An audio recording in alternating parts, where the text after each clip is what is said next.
السلام علیکم ورحمۃ اللہ وبرکاتہ۔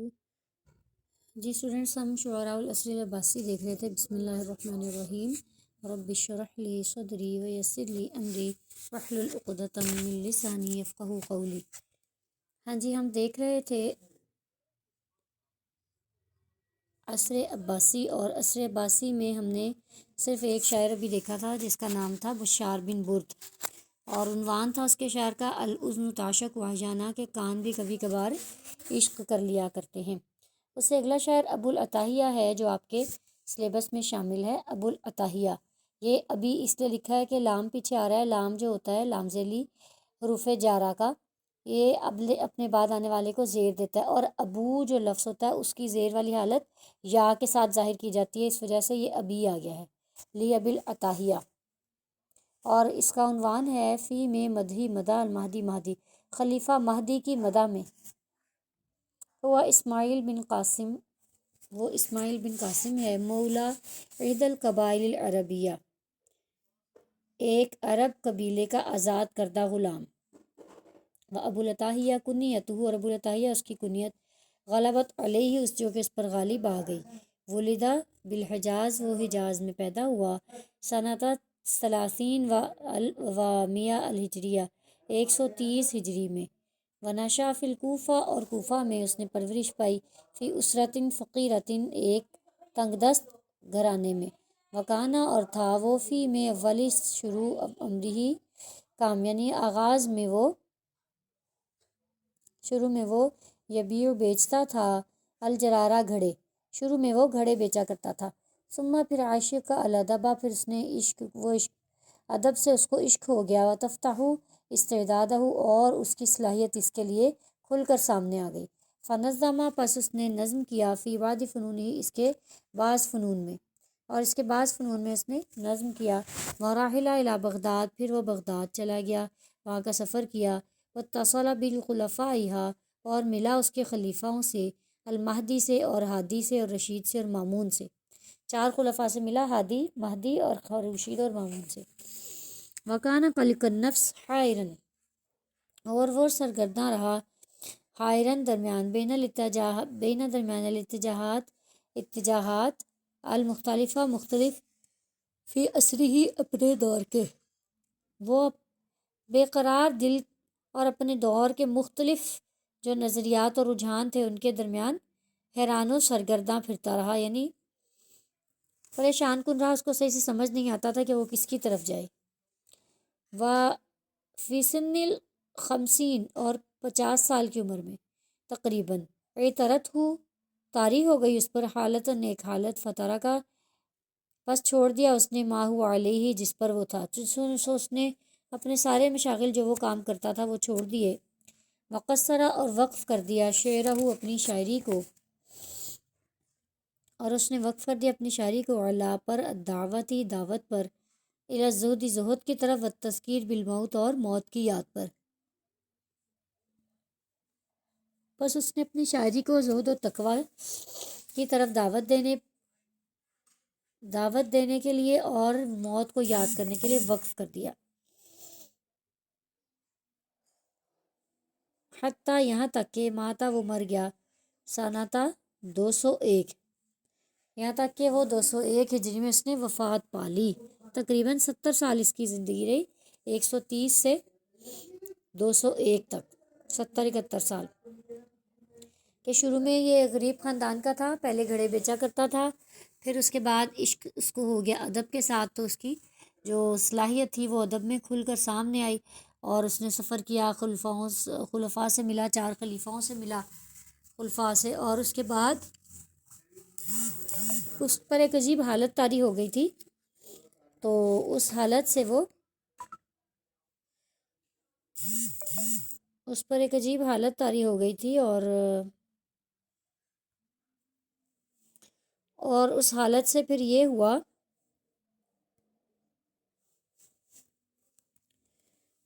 کہ وہ اس نے اس حالت میں آنے کے بعد اس نے وہ سب کچھ چھوڑ دیا جو کام وہ کر رہا تھا، اور اپنی شاعری کو صرف اور صرف زہد و تقوی کی طرف دعوت دینے کے لیے اور موت کو یاد کرنے کی دعوت دینے کے لیے اس نے وقف کر دیا، یہاں تک کہ 201 ہجری میں اس کی وفات ہو گئی ہے۔ شاعر کہتا ہے اتتہ الخلافت، آئی اس کے پاس خلافت، اتتہ الخلافت، آئی اس کے پاس خلافت، منکارتن،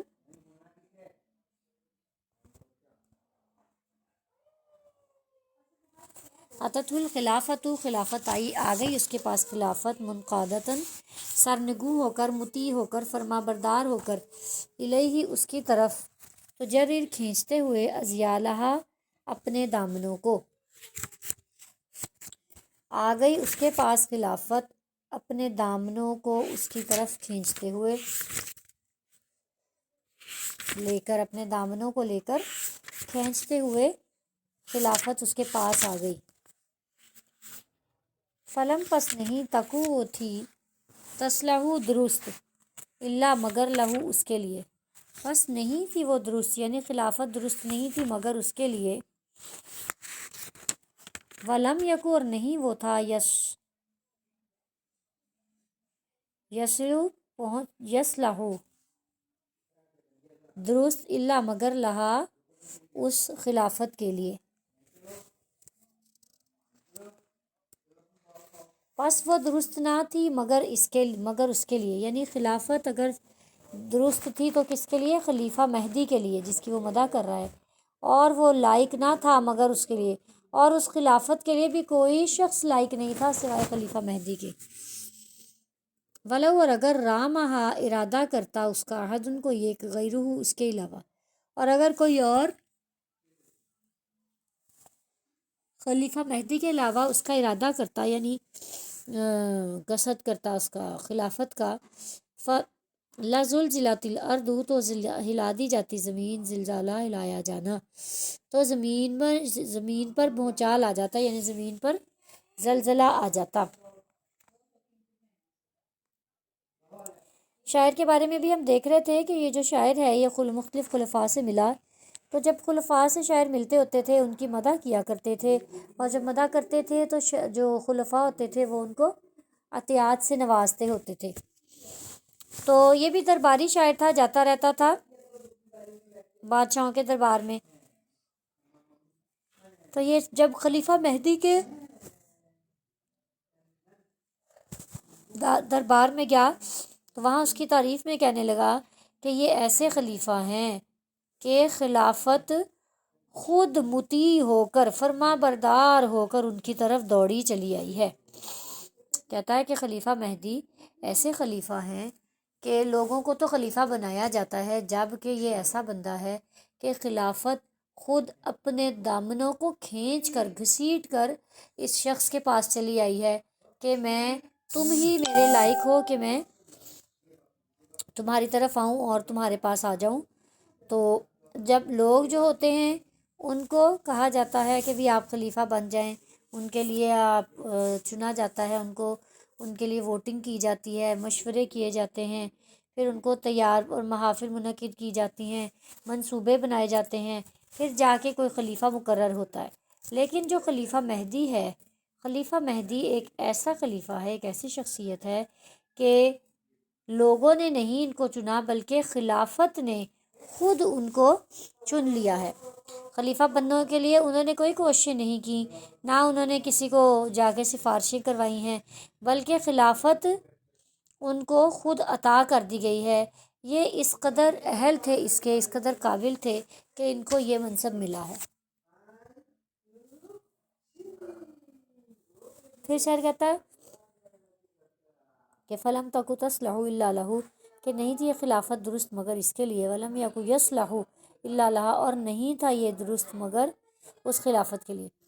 وہ کہتا ہے کہ خلافت جو اس کے پاس خود آئی ہے اس کی وجہ کیا ہے، کہ اگر آپ غور کریں تو آپ کو لگے گا کہ خلافت اور کسی کو سزاوار نہیں تھی، کسی کو نہیں جچتی تھی، کسی کے قابل نہیں تھی، مگر وہ خلافت صرف اور صرف اگر قابل تھی تو اس شخص کے لیے، اس میں وہ گٹس تھے، اس میں وہ خوبیاں تھیں کہ جن خوبیوں کی وجہ سے خلافت اس کے لیے درست تھی، خلافت اس کے قابل تھی، خلافت اس کے لائق تھی۔ اور یہ شخص اتنا اہل تھا، یہ شخص اتنا معیاری تھا اس کو تمام انتظامات سنبھالنے کا اتنا طریقہ تھا، تمام معاملات کو نبھانے کا، ان کو سنبھالنے کا، ان کو ہینڈل کرنے کا ایسا طریقہ تھا، ایسا اس کا لوگوں پر ہولڈ تھا کہ یہ خلافت جو تھی یہ صرف کہ جو درست تھا نہیں تھا یہ شخص اہل، مگر اس کے لیے یعنی کہ یہ شخص خود اس منصب پر فائز ہونے کا اہل تھا، کوئی اور شخص اس کی جگہ نہیں لے سکتا تھا۔ جو خوبیاں اس شخص میں تھیں، جو اطوار اس شخص کے تھے، جو اخلاقیات اس شخص کی تھیں، جو فہم و فراست اس شخص کی تھی، ایسا اور کوئی شخص اس پورے زمانے میں نہیں ہو سکتا۔ اگر کوئی شخص لائق تھا، کوئی درست تھا تو وہ اس کے لیے تھا، تو وہ شخص جو تھا وہ اس کے لیے درست تھا۔ پھر شاعر کہتا ہے کہ اگر اس کا ارادہ کوئی اور کرتا، شاعر کہتا ہے کہ جو حالات ہیں زمانے کے، جو حالات و واقعات ہیں، ان کا جائزہ لیتے ہوئے وہ کہتا ہے کہ خلیفہ مہدی کی جو خلافت ہے، اس کا جو خلافت پر فائز ہو جانا ہے وہ کیا ہے کہ اس میں پھر بند ہو گئی،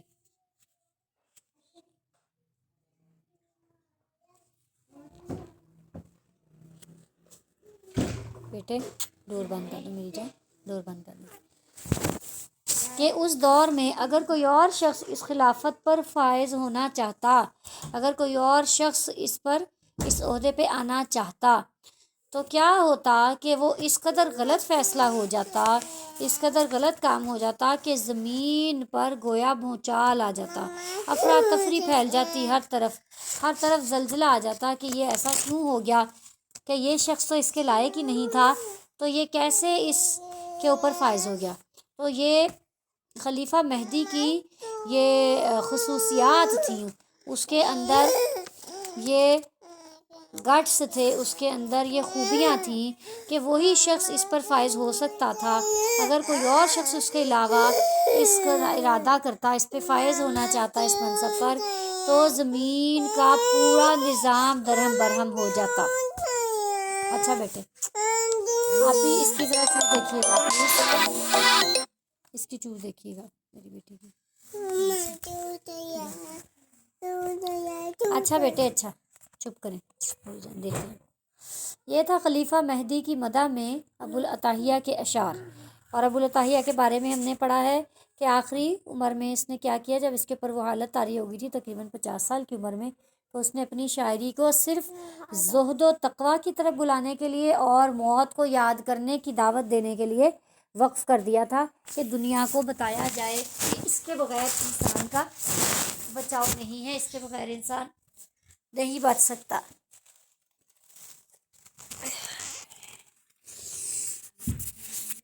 اچھا جی، پھر اس کے بعد اگلا جو شاعر ہے وہ ہے امام شافعی۔ امام شافعی کو آپ جانتے ہوں گے، امام شافعی کون ہے؟ بہت بڑی شخصیت ہیں، فقہ کے جو 4 امام ہیں ائمہ اربعہ،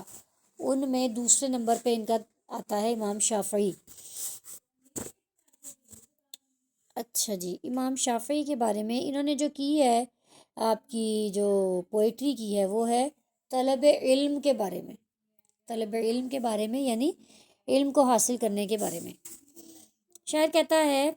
شاعر کا تعارف ہے وہ ابو عبداللہ محمد بن ادریس بن عباس بن عثمان ابن شافعی الہاشمی القرشی المطلبی۔ کون سے شاعر ہیں جی؟ وہ ابو عبداللہ محمد بن ادریس بن عباس بن عثمان بن شافع ہاشمی ہیں، قریشی ہیں اور مطلبی ہیں۔ احد الائمۃ الاربعہ، 4 اماموں میں سے ایک ہیں، عند اہل سنہ، اہل سنت کے نزدیک۔ اہل سنت کے جو 4 امام ہیں ان میں سے ایک امام ہیں۔ وَإِلَيْهِ نسبت الشافعیۃ کافۃ، اور جو شافعی ہونے کی نسبت کی جاتی ہے سب لوگوں کی وہ انہی کی طرف کی جاتی ہے، تمام شافعیوں کی نسبت آپ کی طرف کی جاتی ہے۔ ولد فی غزہ، آپ غزہ میں پیدا ہوئے۔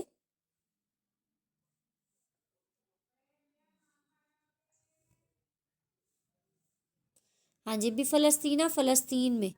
غزہ میں فلسطین میں پیدا ہوئے 150 ہجری اور 767 عیسوی میں۔ وحمل منہا الی مکہ، اور وہاں سے آپ کو مکہ مکرمہ لایا گیا، وہو ابن سنتین، جبکہ آپ 2 سال کے تھے، وزارہ بغداد، اور آپ بغداد تشریف لے گئے،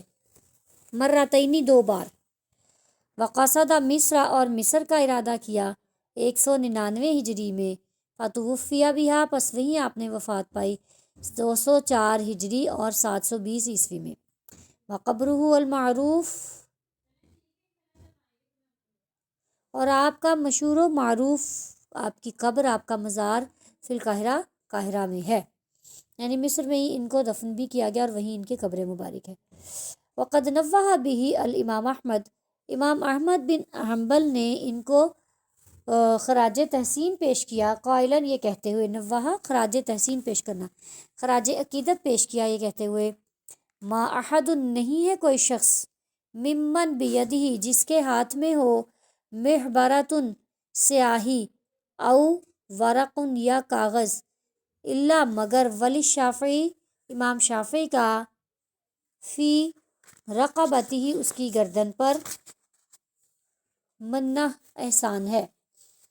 جو شخص، کوئی ایسا شخص نہیں ہے جس کے ہاتھ میں دوات یا کاغذ ہو مگر شافعی کا اس کی گردن پر احسان ہے۔ اس سے مطلب کیا ہے کہ جو شخص بھی لکھتا پڑھتا ہے، امام شافعی نے کہیں نہ کہیں ضرور کوئی نہ کوئی اس کے جو وہ لکھتا پڑھتا ہے اس میں حصہ اپنا ڈالا ہوا ہے کہ اس کی گردن پر اس کا احسان ہے، مطلب ان کے وسیلے سے وہ علم ان تک، اس شخص تک پہنچا ہے۔ وکان الامام الشافعی ذکیًا مفرطاً، امام شافعی بے حد ذہین تھے، از حد ذہین تھے، بارع فی الحدیثی، آپ نے کمال حاصل کیا حدیث میں، والفقہ، اور فقہ میں، وافتیٰ، اور آپ نے فتویٰ دیا، وہو، جبکہ ابن 20 سنہ، جبکہ آپ کی عمر 20 سال تھی، آپ نے 20 سال کی عمر میں ہی فتویٰ دینا شروع کر دیا۔ کما انہو، جیسے کہ آپ، بارع، آپ نے کمال حاصل کیا، فی شعری، لغت میں، فی شعری، شعر میں، واللغتی، اور لغت میں، وایام العرب، اور ایام عرب میں، وقال المبرد، اور مبرد نے کہا، مبرد بھی ایک بہت بڑا ادیب ہے، مبرد نے کہا، کان الشافعی، تھے شافعی، اشعر الناس، تمام لوگوں میں سب سے زیادہ بڑے شاعر، و ادبہم، و عرب، اور ان کے ادیب، تمام لوگوں میں بڑے شاعر اور ان کے سب سے بڑے ادیب تھے، وعارفہم بالفقہ والقراءت، اور فقہ اور قراءت میں سب سے زیادہ لوگوں میں سے جاننے والے تھے، یعنی ان میں فقہ و قراءت سب سے زیادہ اس کو جاننے والے بھی وہی تھے لوگوں میں۔ یہ مبرد جو کہ بہت بڑا عباسی دور کا بہت بڑا امام گزرا ہے اور لغت کار، اس نے ادیب تھا، تو اس نے کہا ہے کہ امام شافعی جو ہیں وہ بہت بڑے شاعر، ادیب، اور اس کے ساتھ ساتھ فقہ اور قراءت کے علم کو ان میں سب سے زیادہ جاننے والے تھے۔ امام شافعی جو ہیں انہوں نے، امام شافعی نے طلب علم کے بارے میں، مما پڑھا رہی ہیں نا، تھوڑا سا پڑھا لے مما، پیاری بیٹی،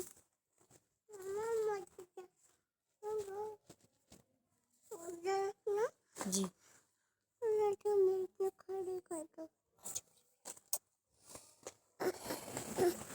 شاعر کہتے ہیں، اچھا اچھی، اچھی اچھی میری بچی،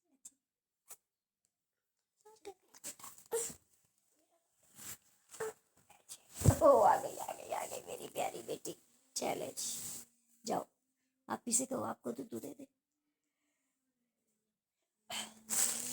ہاں جی، علم کے حصول کے بارے میں شاعر کہتے ہیں، اخی، اے میرے بھائی، اخی، میرے بھائی، لن، ہرگز نہیں، تنالا، تم حاصل کر سکو گے، علم کو، الا، مگر، بستۃ، 6 چیزوں کے ساتھ، تم علم کو ہرگز حاصل نہیں کر سکو گے مگر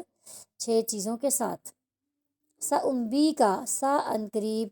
انبی، میں بتاؤں گا، کا، تمہیں، ان کے بارے میں، تفصیل، یا اس کی تفصیل، بیان، کھول کر، ان قریب میں ان کا بیان تمہیں کھول کر اس سے آگاہ کر دوں گا، یعنی ان کو تفصیل سے آگاہی تمہیں دے دوں گا، ان کے بارے میں تفصیل سے آگاہی دے دوں گا۔ اے میرے بھائی، ہرگز تم علم کو ہرگز حاصل نہیں کر سکتے مگر 6 چیزوں کے ساتھ۔ وہ کیا کہتے ہیں کہ میں عن قریب ان کی تفصیل تمہارے سامنے بیان کروں گا، کھل کر بیان کروں گا۔ وہ 6 چیزیں کیا ہیں جو امام شافعی کی نظر میں علم حاصل کرنے کا ذریعہ ہے اور ان کے بغیر علم کو حاصل نہیں کیا جا سکتا؟ نمبر 1، سب سے پہلی چیز ہے ذہانت، وحرصن اور شدید آرزو، واجتہادن اور سخت محنت، وبلغتن اور زیادہ راہ یعنی ضروری خرچ۔ ابھی ہم نے 4 چیزیں دیکھی۔ نمبر 1 ذہانت، نمبر 2 شدید آرزو، نمبر 3 محنت اور بلغتن زیادہ راہ یا ضروری خرچ، نمبر 4 تھا یہ۔ نمبر 5 ہے وصحبتی استاذن، استاد کی صحبت، وطولی زمانن اور طویل زمانہ یا لمبا وقت۔ شاعر کہتے ہیں کہ علم حاصل نہیں کیا جا سکتا مگر 6 چیزوں کے ساتھ۔ ان 6 چیزوں میں سب سے پہلی چیز ہے وہ یہ ہے کہ انسان ذہانت رکھتا ہو۔ سب سے پہلی بات کیا ہے کہ انسان ذہین ہو، ذہانت رکھتا ہو۔ پھر اس کے بعد جب وہ ذہانت رکھے تو جب تک اس کے اندر شوق پیدا نہیں ہوگا، آرزو پیدا نہیں ہوگی کسی چیز کو حاصل کرنے کی۔ انہوں نے طلب العلم کہا ہے، علم کو حاصل کرنا، یہ نہیں کہا کہ کتابیں پڑھ لینا یا علم پڑھ لینا، بلکہ حاصل کرنا۔ جو شخص حاصل کرنا چاہتا ہے وہ کیا کرے گا؟ وہ جب تک اس کے اندر شدید آرزو نہیں ہوگی وہ علم حاصل نہیں کر سکے گا۔ جیسے ایک شخص ہے نا، وہ کہتا ہے اس کا ٹارگٹ ہے کہ بس ٹھیک ہے اس نے پاس ہونا ہے، حاصل نہیں کرنا، بس ڈگری لینی ہے، اللہ تو خیر صلاح۔ تو وہ کیا کرتا ہے؟ وہ کہتا ہے بس ٹھیک ہے، جو ضروری چیزیں ہیں، بس مجبوری ہے، پڑھنا تو پڑے گا، تو جو ہے ضروری وہ تھوڑا تھوڑا لے لیتا ہوں اور میں امتحان کلیئر کر کے 33% لے کے تو مجھے ڈگری مل جائے گی۔ جبکہ ایک شخص ہے جو کچھ حصول بھی چاہتا ہے، جو کہتا ہے کہ میں اس کو صرف پڑھوں ہی نہ، وقت گزاری نہ کروں، صرف سلیبس تک محدود نہ رہوں، بلکہ میں اس میں سے کچھ لینا بھی چاہوں، کچھ حاصل بھی کرنا چاہوں۔ اس کے اندر جب تک آرزو نہیں جاگے گی وہ کبھی بھی سلیبس کو نہیں پڑھے گا، پورا سلیبس بھی نہیں پورا پڑھے گا۔ جب تک آپ کے اندر آرزو نہ ہوگی اس کو طلب کرنے کی، اسے حاصل کرنے کی، تب تک آپ اس کو پڑھیں گے بھی نہیں تو حاصل کیسے کر سکتے ہیں؟ تو شاعر کہتا ہے کہ دوسری چیز جو آپ کو اس معاملے میں ضروری ہے وہ ہے شدید آرزو رکھنا، کہ آپ کو لالچ، آپ کو طمع ہو، آپ کو آرزو کہ ہاں بس مجھے یہ چیز مل جائے۔ تو جب وہ دونوں چیزیں ہوں گی، اس کے اندر ذہانت بھی ہوگی اور اس کو آرزو بھی ہوگی، پھر اس کو حاصل کرنے کے لیے محنت کرنا پڑے گی۔ پھر وہ سخت محنت کرے گا کہ ہاں بھئی میں نے اس میں کوئی کمال حاصل کرنا ہے، میں نے اس کو سیکھنا ہے، میں نے اس سے کچھ لینا ہے۔ تو وہ پھر کیا کرے گا؟ وہ سخت کوشش کرے گا، وہ اپنی راتیں بھی جاگے گا، وہ اپنے دن بھی لگائے گا، جہاں اس کو سمجھ نہیں آئے گی وہ کہیں سے پوچھے گا بھی صحیح۔ وہ صرف ایک نظری سا سرسری سا علم نہیں لے گا، طائرانہ نظر نہیں ڈالے گا، بلکہ وہ محنت کے ساتھ علم کو لے کر چلے گا۔ اور اس سے اگلی چیز جو ہے وہ ہے کہ اب وہ محنت بھی کر رہا ہے، آرزو بھی ہے، اس کے اندر ذہانت بھی ہے، تو اگلی چیز جو اس کو چاہیے وہ ہے ضروری خرچ۔ اب علم کو حاصل کرنے کے لیے ہو سکتا ہے اس کو کہیں پرانا جیسے دور تھا تو علم کے حصول کے لیے سفر بھی کرنے پڑا کرتے تھے، اور سفر کے لیے کچھ زیادہ راہ بھی چاہیے ہوتا تھا۔ اسی طرح اب آج کے دور میں اگر سفر نہیں کیا جاتا تو انٹرنیٹ کے دور کے حوالے سے ہمارے پاس فیسیلیٹی اویلیبل ہے، ہمارے پاس یہ ایک آسانی ہے کہ ہم گھر بیٹھے بہت دور دور چیزوں کو بھی جان سکتے ہیں، دیکھ سکتے ہیں۔ تو اس کے لیے پھر کیا ہوگا کہ اس کو حاصل کرنے کے لیے ہمیں ایک ضروری خرچ چاہیے ہوگا۔ کوئی انٹرنیٹ کا پیکیج لینے کے لیے، کوئی کسی قسم کی لائبریریز کے ساتھ کرنے کے لیے، جب آپ بکس کھولتے ہیں تو آپ کو کہتے ہیں کہ اتنے پیسوں میں یہ آپ بک ہم سے لے کے ڈاؤن لوڈ کر لیں، یا جس بھی طرح سے ہوگا، تو اس کو حاصل کرنے کے لیے آپ کو کوئی نہ کوئی پیسہ ضرور خرچ کرنا پڑے گا۔ تو یہ 4 چیزیں ہو جائیں گی۔ پہلے نمبر پہ ذہانت ہو جائے گی، پھر اس کی آرزو ہوگی، اس کے بعد جب دونوں چیزیں حاصل ہو گئیں تو آپ کو محنت کرنا پڑے گی۔ اب آپ محنت بھی کر رہے ہیں لیکن آپ جن چیزوں تک حصول چاہ رہے ہیں وہ ممکن نہیں ہے جب تک آپ پیسہ خرچ نہ کریں، تو اس کے لیے آپ کو ضروری خرچ بھی ساتھ لینا ہوگا۔ اور اس کے بعد جب آپ آگے چلیں گے، پانچویں چیز جو آپ کے علم کو حصول کے لیے ضروری ہے، دیٹ از صحبت استاد، استاد کی صحبت۔ آپ کو لگتا ہے کہ استاد کی صحبت ضروری ہے؟ استاد کا ساتھ ہونا کتنا ضروری ہے؟ اگر آپ اپنے آس پاس نظر دوڑائیں تو جو علم حاصل کر رہے ہیں لوگ، ان میں کیا ہے کہ کچھ ایسے لوگ بھی ہیں جو کہ باقاعدہ کہیں کسی ادارے میں داخلہ لیتے ہیں اور اس کے بعد اپنے اساتذہ سے، اپنے بڑوں سے، اپنے ٹیوٹر سے سیکھتے ہیں۔ اور پھر آپ اگر اپنے آس پاس نظر دوڑائیں تو کچھ ایسے بچے بھی ہوتے ہیں جو اس خرچ کو افورڈ نہیں کرتے، جو کہ کسی انسٹیٹیوٹ میں داخل ہو کر انہیں کرنا پڑتا ہے۔ جب آپ دیکھیں نا، انہوں نے کہا کہ نا ضروری خرچ بھی آپ کو چاہیے ہوگا، آپ نے استاد کی صحبت لینی ہے تو استاد ایک اگر ادارے میں آپ کو مل رہا ہے تو اس کی صحبت حاصل کرنے کے لیے بھی آپ کو ادارے میں داخلہ لینا پڑتا ہے، اس کے لیے آپ کو روزانہ آنا جانا پڑتا ہے، اس کا بھی آپ کو خرچ اٹھانا پڑتا ہے۔ پھر استاد سے کوئی چیز آپ کو جو ملتی ہے، اگر کوئی نوٹس، کوئی کچھ سم تھنگ، کچھ آپ کو ادوات العلم، کاپی پینسل، کوئی خرچہ آپ کو اس پر بھی لگانا پڑتا ہے۔ تو شاعر کہتا ہے کہ استاد کی صحبت کے بغیر بھی علم کو حاصل نہیں کیا جا سکتا۔ یہ کتنا کہ ضروری ہے یہ آپ ان لوگوں سے پوچھیں کہ آپ کے آس پاس کچھ لوگ ایسے بھی ہیں جو یہ خرچ افورڈ نہیں کرتے اور وہ پرائیویٹ پڑھتے ہیں۔ تو جو پرائیویٹ کینڈیڈیٹس ہوتے ہیں، پرائیویٹ پڑھنے والے ہوتے ہیں، ہو سکتا ہے کہ بعض اوقات وہ آپ سے زیادہ اچھے نمبر بھی لے جائیں، لیکن جب آپ استاد کی صحبت میں رہتے ہیں تو استاد اپنی آپ صحبت میں رکھتے ہوئے آپ کو بہت سی ایسی باتیں بتاتا ہے جو بعض اوقات ہمارے سلیبس میں تو نہیں دی ہوتی ہیں، لیکن وہ ہماری زندگی میں ہمارے بہت کام آتی ہیں، اور ان کو ہم فٹ نوٹس کی صورت میں چھوٹے چھوٹے کہیں اسٹار لگا کے، کہیں کوئی نشان لگا کر ان کو اپنے پاس محفوظ کر لیتے ہیں۔ پھر اس کے علاوہ استاد کی صحبت آپ کو کس طرح فائدہ دیتی ہے؟ پھر یہ ہوتا ہے کہ جو وہ نشان ہم لگا لیتے ہیں، ان نشانوں کو جب ہم بعد میں کبھی اپنی کتابیں کھولتے ہیں، کاپیاں کھولتے ہیں اور ہم دیکھتے ہیں تو ہمیں لگتا ہے کہ یہ تو بہت قیمتی بات تھی، اور یہ بات جو ہم نے اپنے استاد سے سیکھی تھی اس وقت، تب ہم نے اس کو اتنی اہمیت نہیں تھی جتنی اب یہ ہمارے کام آ رہی ہے۔